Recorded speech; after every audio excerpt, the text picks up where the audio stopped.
Airbnb ou location classique, c'est les questions que se posent tous les investisseurs. Voici mon avis en tant que professionnel. L'attrait principal du Airbnb se base sur son haut rendement qui est généralement plus intéressant qu'une location classique. Mais qu'en est-il réellement? En zone touristique ou Paris intramuros, un T2 peut générer entre 2500 et 3000 euros par mois. Alors qu'en location classique, ce même bien pourra générer entre 1000 et 1200 euros de loyer. Le potentiel du Airbnb est donc réel, mais c'est le meilleur scénario que je viens de vous proposer, pas une moyenne. Pour les locations Airbnb, on ne parle que très rarement des contraintes. J'entends par là la réglementation qui est de plus en plus stricte. La plupart des immeubles en copropriété l'interdisent.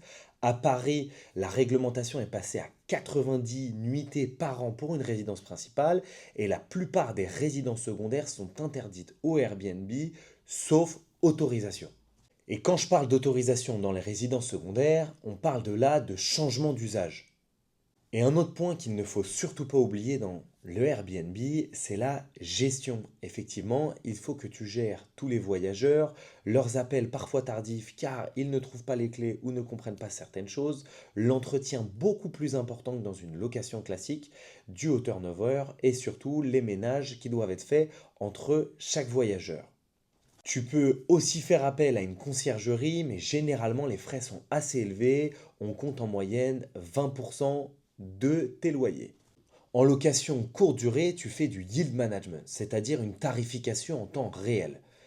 Pendant les périodes creuses, tu vas baisser le prix de la nuitée et pendant les périodes de haute saison, tu vas augmenter le prix de la nuitée. Donc il y a là aussi un travail à faire de veille du marché pour voir les bons prix à appliquer pour pas que tu sois trop cher ou pas assez cher. Mais alors quand la location longue durée gagne-t-elle réellement? La location longue durée va t'apporter une stabilité au niveau des revenus, tu auras le même loyer tous les mois et tu n'auras surtout pas de gestion quotidienne. Sur une ville en dehors de Paris moins touristique, la location longue durée génère généralement plus de rentabilité qu'une courte durée en ayant déduit tous les frais.